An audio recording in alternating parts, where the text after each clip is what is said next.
कहते हैं ना, लहरों से डरकर नैया पार नहीं होती और कोशिश करने वालों की कभी हार नहीं होती।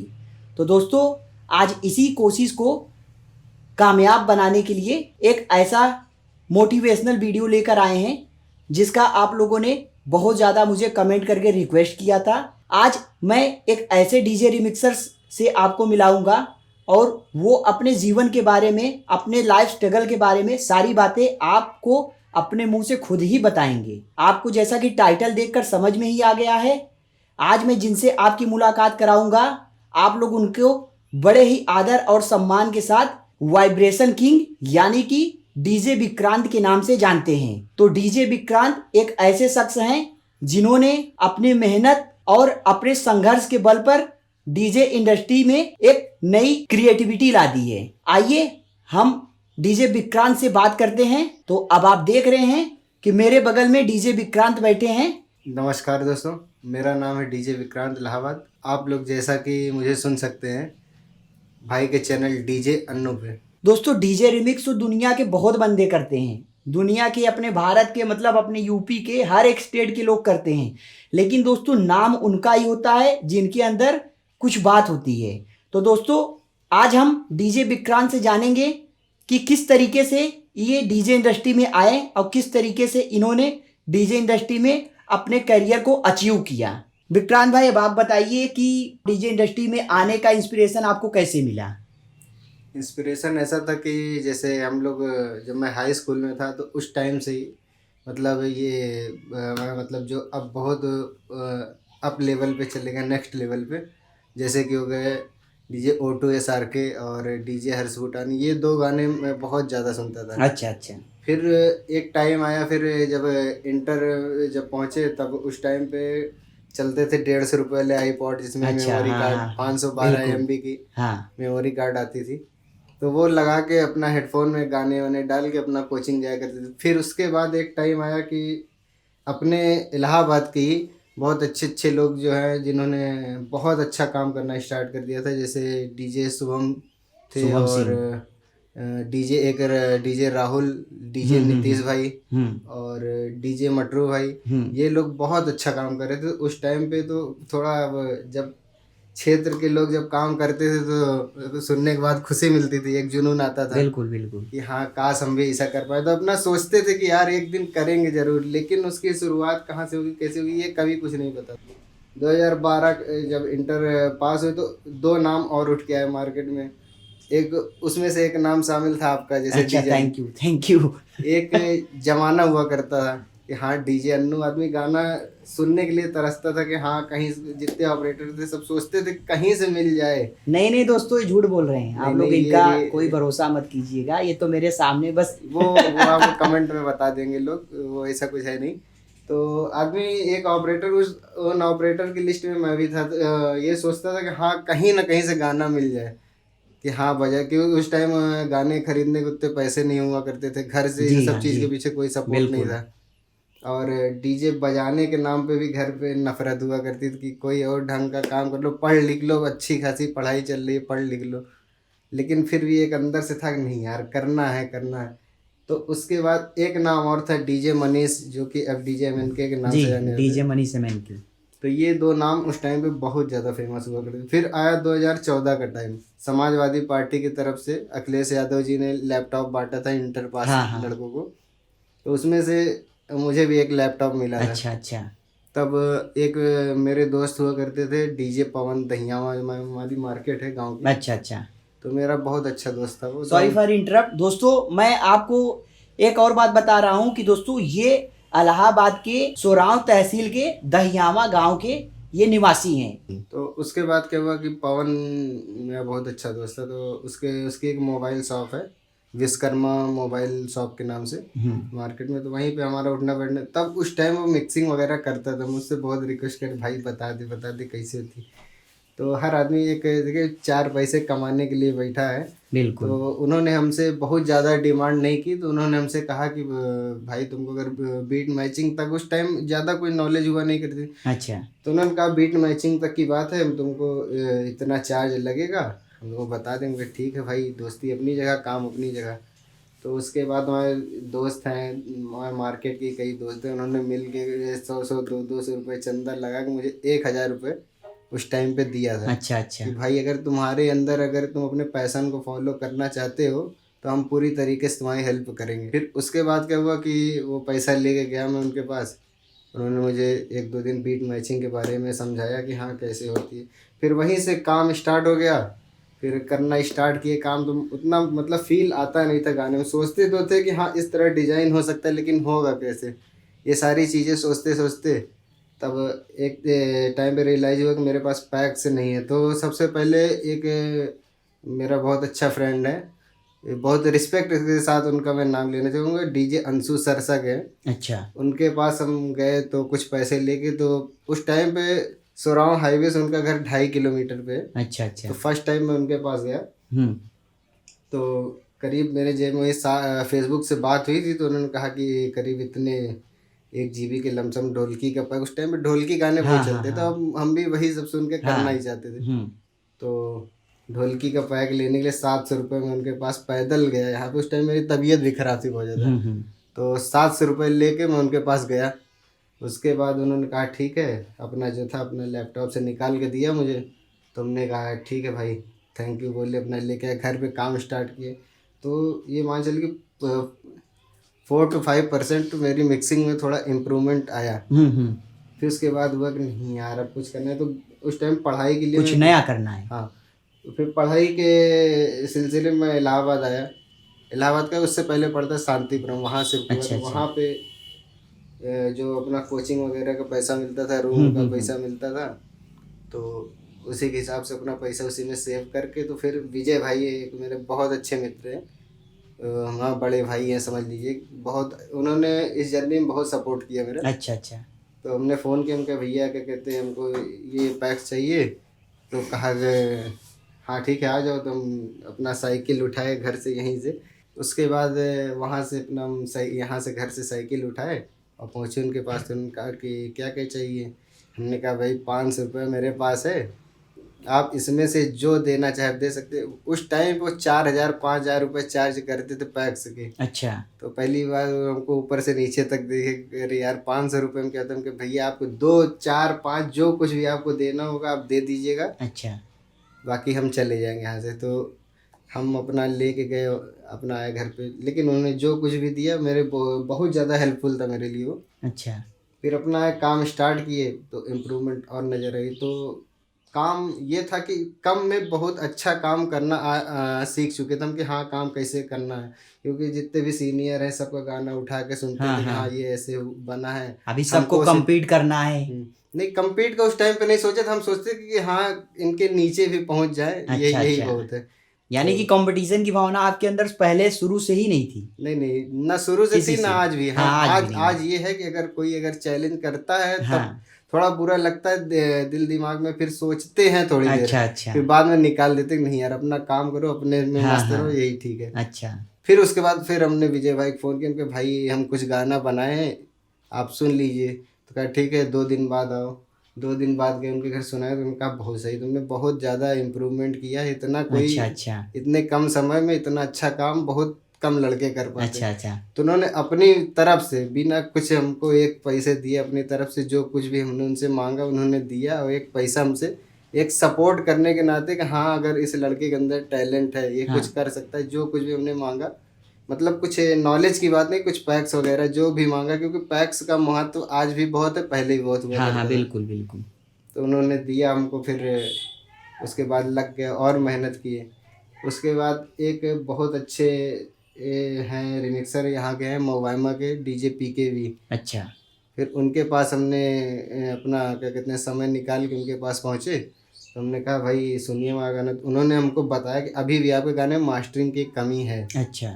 तब फिर उस टाइम मास्टरिंग समझ में कि मास्टरिंग होती क्या है। लेकिन फिर धीरे धीरे एक टाइम था कि हाँ गाना सुनते गए लोगों का कि हाँ इस तरह इनका गाना बना हुआ है, हमको इस तरह बनाना है। करते करते बहुत ज़्यादा सुधार बिल्कुल आया। बिल्कुल। तब एक टाइम पे 2015 में जब मेरा पहला गाना जो सुपर हिट हुआ था लोगों के बीच में, वो था तेरी उंगली पकड़ के चला। हाँ, तेरी उंगली पकड़ के, लाडला ये। हाँ, तो उसी मूवी का गाना मेरा थोड़ा बहुत हिट हुआ, तब अंदर से एक कॉन्फिडेंस आया, हाँ अब ये काम मैं कर अच्छा सकता हूँ। हाँ हाँ। तब फिर उसी पैटर्न पे अपना लग गए।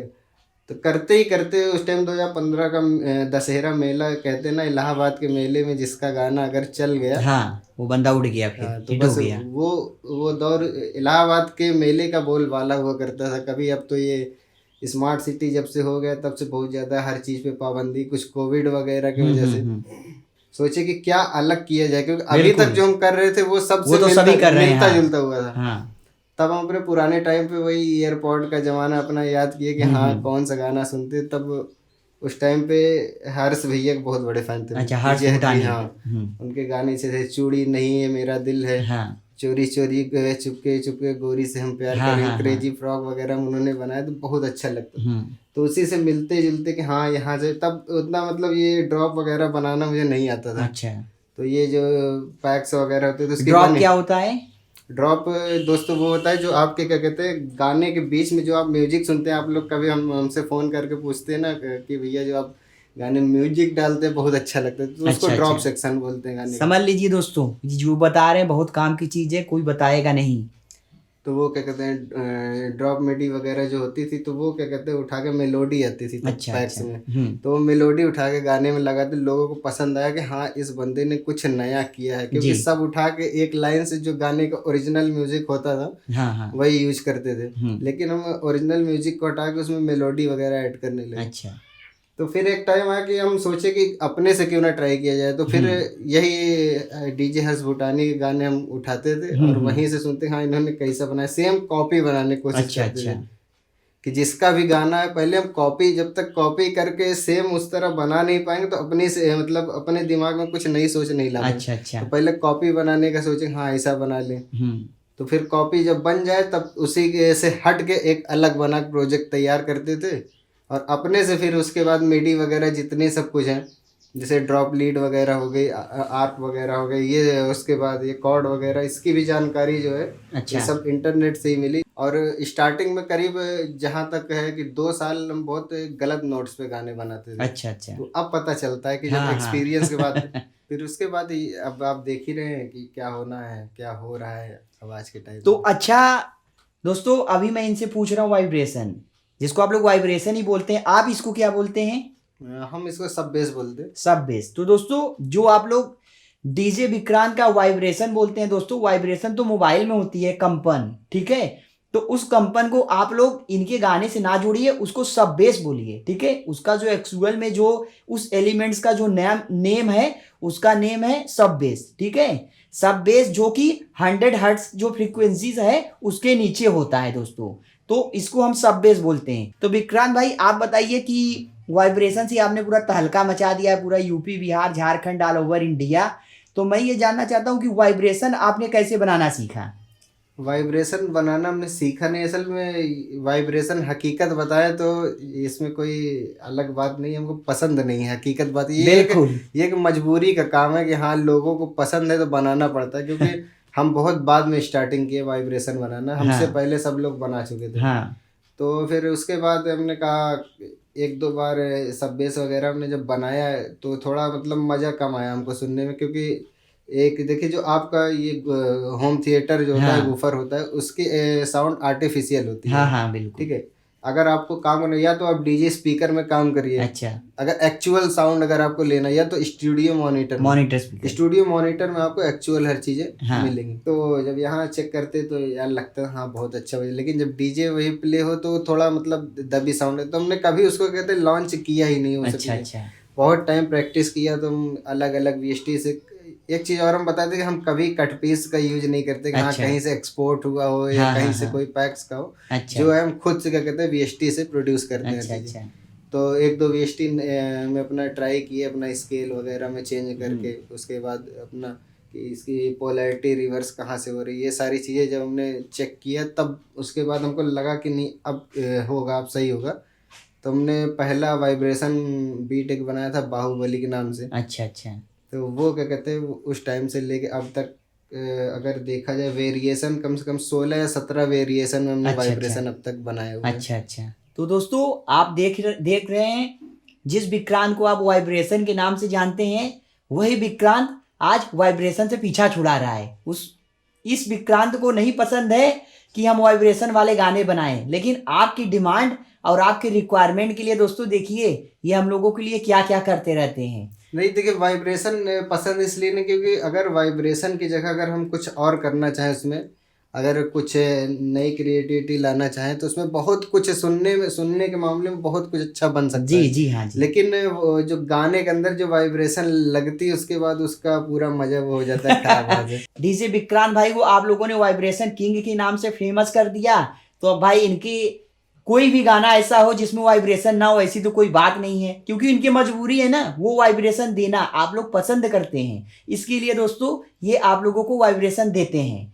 ये पब्लिक में बहुत अच्छा लगता है जब हाँ। बजता है एकदम दिल खोल के, तब जो यंग जनरेशन है उनको बहुत मजा आता है। लेकिन जो क्या कहते हैं जैसे महिलाएं हो गई या बुजुर्ग हो गए, उनको क्या कहते हैं तकलीफ होती है बिल्कुल। तो बस वही सब चीजें अपना क्या कहते हैं ठीक है, फिर भी जो चल रहा है वो चलाएंगे, कोई दिक्कत अभी भी मतलब ये वाइब्रेशन में वेरिएशन देते ही रहते हैं। लेकिन सच पूछिए तो इनके मन से, अभी मैंने आपको दिखाया, ये खुद बोल रहे हैं कि हमको वाइब्रेशन नहीं पसंद है क्योंकि इससे लोगों को हानि होती है। तो विक्रांत भाई अभी आप जो गाने जो बना रहे हैं उस गाने में भी आपकी क्वालिटी होती है, तो वो क्वालिटी आपके अंदर किससे इंस्पायर्ड हो कि आप उस गाने में क्वालिटी दिए हैं? देखिए, गाना हम कभी भी कोई भी बनाना होता है तो हम एक जैसे सीजन जिसे खत्म हुआ, जब रिलैक्स करना हुआ तो हम ओरिजिनल गाने जो कंपनी के जो होते हैं, जो टी सीरीज वगैरह से जो बॉलीवुड गाने हो गए या पंजाबी गाने हो गए, तो इसके क्या कहते हैं जैसे जैसे एलिमेंट होते हैं, हाई हैट्स हो गया और क्या कहते हैं स्नेयर्स वगैरह हो गया, किक हो गई, सब कुछ जो है एक मतलब नीट और क्लीन बिल्कुल एकदम साफ आती है। अच्छा। अगर आप शेकर भी सुनना चाहेंगे ना, जैसे हम लोग के गाने में एक लास्ट शेकर जो यूज होता है वो शायद ना सुनाई दे, लेकिन उसमें सुनाई देता है। तो अपनी कोशिश ये है कि वहां तक अपने रिमिक्स गाने में इम्प्रूवमेंट किया जाए कि वो लास्ट जो शेकर का साउंड होता है वो भी सुनाई दे।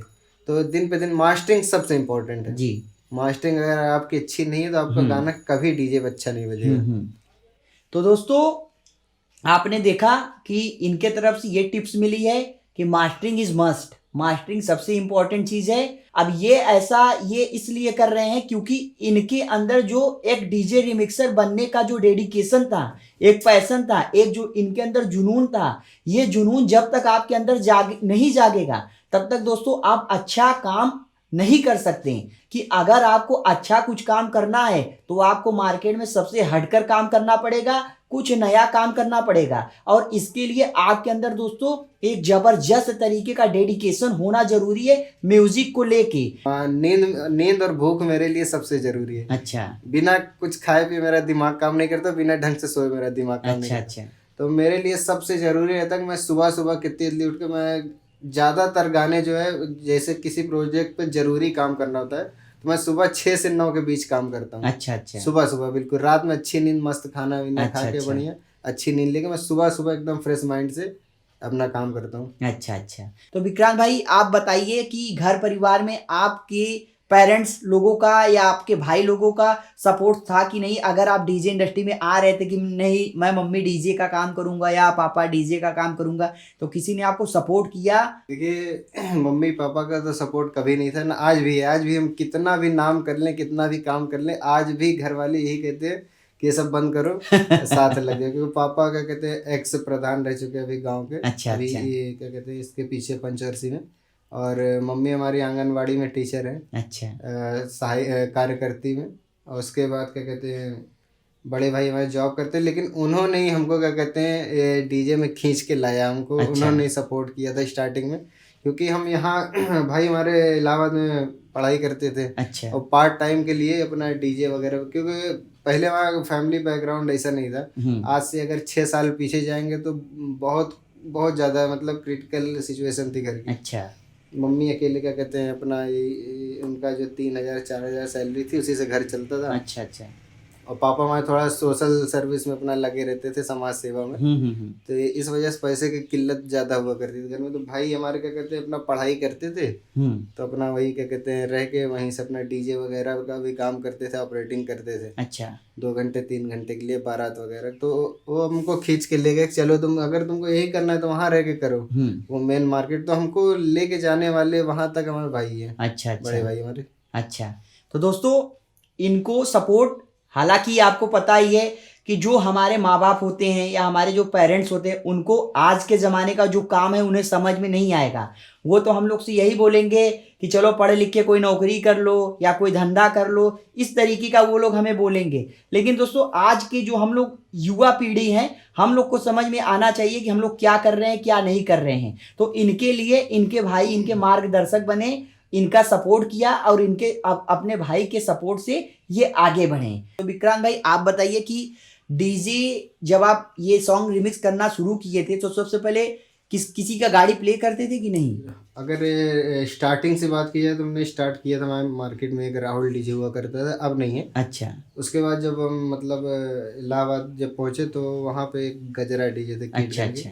वहाँ पे हम प्ले करते थे। सबसे उससे पहले हमने 3 काम किया था दिल्ली डीजे। अच्छा। बहराना की है। अच्छा अच्छा। वो काफ़ी मतलब इलाहाबाद टॉप 3 में उनका नाम है। अच्छा अच्छा अच्छा। तो बस ये था कि आप जैसे कहीं भी बड़ी जगह काम करते हैं तो फिर एक ऑपरेटर की तरह आपको ट्रीट किया जाता है। हाँ। फिर आप चाहे स्टूडेंट हो, बिल्कुल उससे बिल्कुल कोई मतलब नहीं। आप अगर क्या कहते हैं काम कर रहे हो तो आपको गाड़ी में पन्नी उठाओ, गाड़ी साफ हाँ करो। हाँ। ये शायद बात मुझे खटकती थी। अच्छा। इस वजह से हमने वहाँ पे काम 2 ही 3 काम के बाद हमने क्या कहते हैं काम छोड़ दिया। और उस टाइम पे उतना एक्सपीरियंस भी नहीं था। बाकी जो लोग वहाँ पे काम अच्छा करते अच्छा। थे हाँ। उनसे हम बहुत पीछे थे काम के मामले में, अच्छा। ऑपरेटिंग के मामले। ये भी अगर टू बी ऑनेस्ट यही हम कहेंगे। अच्छा अच्छा। फिर उसके बाद जहाँ पे हम रहते थे नानी के यहाँ, क्योंकि वहाँ ननिहाल में ही रहते थे पूरा अपना 5 साल 6 साल जब तक ये मिक्सिंग का काम मतलब शहर में रह के अच्छा किया अच्छा। हमने, तब तक वहीं पे रह के करते। तो वहीं पे एक गजरा डीजे था। अच्छा। तो वहीं पे क्या कहते हैं अपना वहीं अपना कोचिंग आते थे, कोचिंग से आए तुरंत बैग लेके गाड़ी चढ़ के प्ले करके फिर चले गए बिल्कुल घर, बिल्कुल। दरवाजे पे उतर के। बस ये वहाँ पे था। पैसा थोड़ा कम था लेकिन ये था रिस्पेक्ट बराबर थी। अच्छा। तो अभी प्रेजेंट टाइम में आप क्या करते हैं? किसी गाड़ी को प्ले करते हैं कि?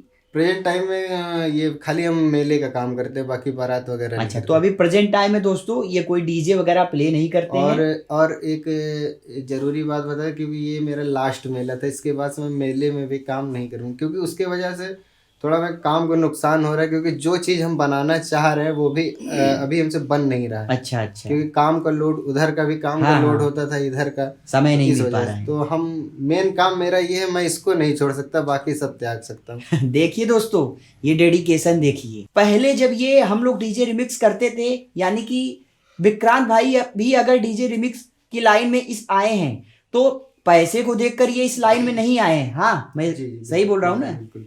अभी आप में से ज्यादातर लोग ऐसे हैं कि केवल पैसे कमाना चाहते हैं। तो दोस्तों अगर आप पैसे कमाने को लेकर इस लाइन में आएंगे तो फिर आपसे कुछ नहीं हो सकता। ठीक है, अगर जिस दिन आपने सोच लिया कि मुझे पैसे नहीं कमाना है, हमें अपने मेहनत अपने क्रिएटिविटी के दम पर कुछ नया अचीव करना है, तो ही आप ये काम अच्छे तरीके से कर सकते हैं। बिल्कुल बिल्कुल। तो विक्रांत भाई अभी आप बताइए कि शादी वादी आपकी हो चुकी है? हाँ अभी लॉकडाउन में निपट गए। फिलहाल जब डेट रखी निपट गई थी गए। तब जब डेट शादी की रखी गई तब लॉकडाउन नहीं हुआ था। लेकिन उसके बाद जब 1 महीने रह गया शादी तब लॉकडाउन हो गया। अब भाई है हमारे बड़े भाई की शादी एक साथ अच्छा हुई है। अच्छा अच्छा। तो अब शादी टल तो सकती नहीं थी, क्योंकि हाँ। लड़की के घर पे भी सारी तैयारियां हो चुकी थी। तो लॉकडाउन में करना पड़ा। दोस्त यार 2-4 दोस्त यार में अपना ऐसे ही। लेकिन जो फंक्शन वगैरह कुछ होने थे घर पे वो पोस्टपोन कर दिए गए। अब आगे देखते हैं। अच्छा। तो दोस्तों आपने देखा इनके बारे में कि बहुत सारे मेहनत और बहुत सारे संघर्ष के बावजूद इन्होंने ये अचीवमेंट प्राप्त किया है, जिसमें से आप में से बच्चा डीजे विक्रांत के गाने को प्ले करता है, बजाता है, सुनता है। पहले भी सुनता था, आज भी सुन रहा है, और शायद ये अभी और मेहनत कर रहे हैं। आगे भी आप लोग इनके गाने को सुनते ही रहेंगे। तो आप लोग जानते हैं कि बहुत सारे दुनिया भर के यूट्यूब पर डीजे विक्रांत के नाम से गाने आते हैं।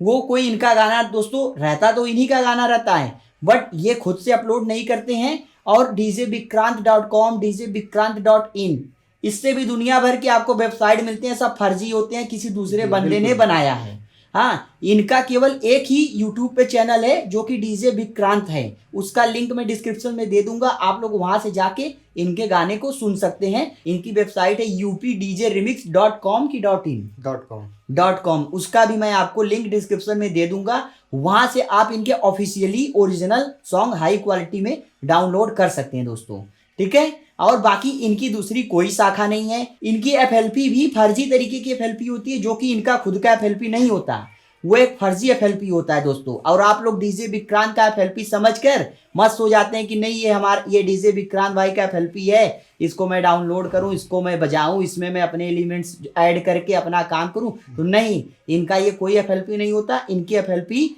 मैं आप लोगों को दूंगा, अगर आप मुझसे रिक्वेस्ट करेंगे तो मैं आप लोगों को ओरिजिनल एफएलपी इनका दिखाऊंगा कि किस तरीके से काम करते हैं। और अभी हमारे सामने आप देख ही रहे हैं कि डीजे विक्रांत भाई हैं, और बहुत ही अच्छा इनका व्यक्तित्व है, बहुत ही अच्छा इनका नेचर है, और ये महज 27 साल के हैं और हमसे जूनियर ही हैं। बहुत ही अच्छे व्यक्तित्व हैं। इनका कांटेक्ट नंबर मैं आपको ऐसे तो प्रोवाइड नहीं कर सकता, अगर चाहिए तो आप मुझे बताइएगा, अपने रिक्वायरमेंट बताइएगा, तो फिर मैं आपको इनसे बात करा दूंगा और इनका कांटेक्ट नंबर बता दूंगा। एक और लास्ट बात विक्रांत भाई, आपसे ये पूछना चाहता हूँ, जो आप बीट बनाते हैं उसमें जो बुलवाते हैं डायलॉग वगैरह, वो बहुत ही जबरदस्त रहता है, तो ये आपके अंदर कहाँ से इंस्पिरेशन आया इस चीज को करने का? देखिए, पहली बात, इसमें भी एक थोड़ा लंबी कहानी है, क्योंकि जब मैं हाई स्कूल में पढ़ता था, तो जैसे डीएन सर की आप लोग आवाज़ सुनते, तो वो हमारे टीचर रह चुके हैं। अच्छा, तो जब वो सॉरी, ये डीएन सर कौन है? ये वाइस जो बोलते हैं अभी जो प्रेजेंट टाइम में। हाँ, तो दोस्तों जो ये बोलते हैं 90% लोग उनका नाम भी जानते हाँ, हैं। नहीं जानते हैं, मैं नहीं जानता था, तो मैं अपने दर्शकों को बता रहा हूँ। हमसे बहुत लोग फोन करके डीएन सर का नंबर दिए, डीएन सर से बात करा दिए, डीएन सर की आवाज में हमको क्या कहते हैं डायलॉग बना दिए। दोस्तों जो इनकी गाने में जो जिस आदमी का स्पीच रहता है, हाँ, तो उनका नाम है D N sir, right? D N sir, Dudhnath Yadav उनका पूरा नाम। दूधनाथ यादव, ठीक है। इनका जो लहजा होता है बोलने का, इनका जो तरीका होता है दोस्तों, बहुत ही अच्छा होता है, और मिमिक्री आर्टिस्ट है एक तरीके से। बट ये मिमिक्री आर्टिस्ट का मतलब कला तब ज्यादा बेहतर होता है जब ये विक्रांत के गाने में इनकी आवाज मिलती है, तब जाके आप लोग, क्योंकि हम हमारा उनका बॉन्डिंग अच्छी है। हाँ। हमारी उनकी ट्यूनिंग बहुत अच्छी है। हमारा ये हफ्ते में 2 दिन 3 दिन काम ना भी हो तब भी मिलना होता है। अच्छा। और पहले से, क्योंकि हमारे टीचर रह चुके हैं, जब वो पढ़ाते थे तब भी यही सब अंदाज में अपना। अच्छा, मतलब वो एक टीचर हैं? जी। अच्छा, वो हमारे क्या कहते हैं सोशल साइंस के टीचर हुआ करते थे हाई स्कूल में। अच्छा। तो उसी टाइम से हम उनको देखते थे। फिर उसके बाद दिमाग इसका भी आइडिया हमको विजय भाई ने दिया था। अच्छा। कि क्या कहते हैं, एक लोग हैं बहुत अच्छा क्या कहते हैं आवाज निकालते हैं, अगर आप करना चाहो तो कर सकते हो। तो हमने कहा ठीक है। जब वो सामने है तो हम कहे इनको तो हम जानते ही है, तो हमारे टीचर रह चुके हैं। तो हमने कहा बस अब भरोसा ही है तो कर सकते हैं, कुछ भी कर सकते हैं। तो फिर उन्होंने मिलवाया, फिर हमारी उनकी ट्यूनिंग अच्छी हुई, फिर गुरु शिष्य तो है ही है। हाँ। अब एक वर्क पार्टनर भी है साथ। बिल्कुल। आपको मतलब कहने का मतलब जो कुछ मिलता है उसमें से उनको भी शेयर कर देते हैं। बिल्कुल। हाँ, तो देखा दोस्तों, ये थे डीजे विक्रांत इलाहाबाद यानी कि प्रयागराज के, और मुझे उम्मीद है कि आप लोगों को ये वीडियो अच्छा लगा होगा। और विक्रांत भाई, हमें भी आपसे मिलकर अच्छा लगा। और अगर आप उनका भी इंटरव्यू चाहते हैं, अच्छा, तो हम उनका भी इंटरव्यू करा सकते हैं आपके। बिल्कुल दोस्तों, अगर आप जो मिमिक्री आर्टिस्ट जो डीजे विक्रांत भाई अपने सॉन्ग में इनका आवाज अपना उनका वॉइस ओवर यूज करते हैं, तो अगर आप मुझे बोलेंगे तो मैं उनको भी आपके सामने लाइव लेकर आऊंगा और दिखाऊंगा किस तरीके से बोलते हैं। आप में से कुछ के अगर डायलॉग्स जो कमेंट में आएंगे, मैं उनको डायलॉग भी अपने वीडियो में बुला के डायरेक्ट आपको सीधा दिखा दूंगा, तो आप कमेंट जरूर करिएगा। बाकी विक्रांत भाई, हमें बहुत अच्छा लगा आपसे मिलकर। तो विक्रांत भाई, बहुत अच्छा लगा आपसे बात करके हमें, और हम चाहते हैं कि आप हमारे दर्शकों के लिए कुछ कह दें। देखिए, सबसे ज़रूरी बात कि अगर हम लोग गाना बनाना स्टार्ट किए, अगर इस चीज़ का जुनून है तो वो भाई सामने बैठे। अरे भैया नहीं, ये बात मत सुनिए आप। ये बात सुनने देखिए, अगर हम नहीं भी बोलेंगे तब भी लोगों को यकीन हो जाएगा कि हाँ, हर इंसान जानता है कि हाँ डीजे अन्नू एक ज़माने में कौन थे।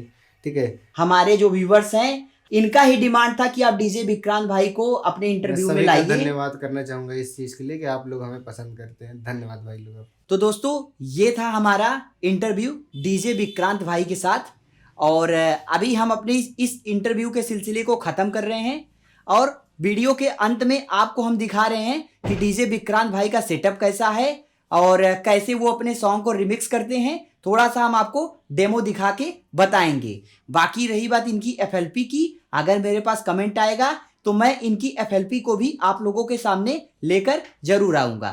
ठीक है दोस्तों, चलिए तब तक के लिए मुझे किसी दूसरे ट्यूटोरियल्स या किसी दूसरे FLP या किसी दूसरे सीरीज के लिए इजाज़त दीजिए। नमस्कार।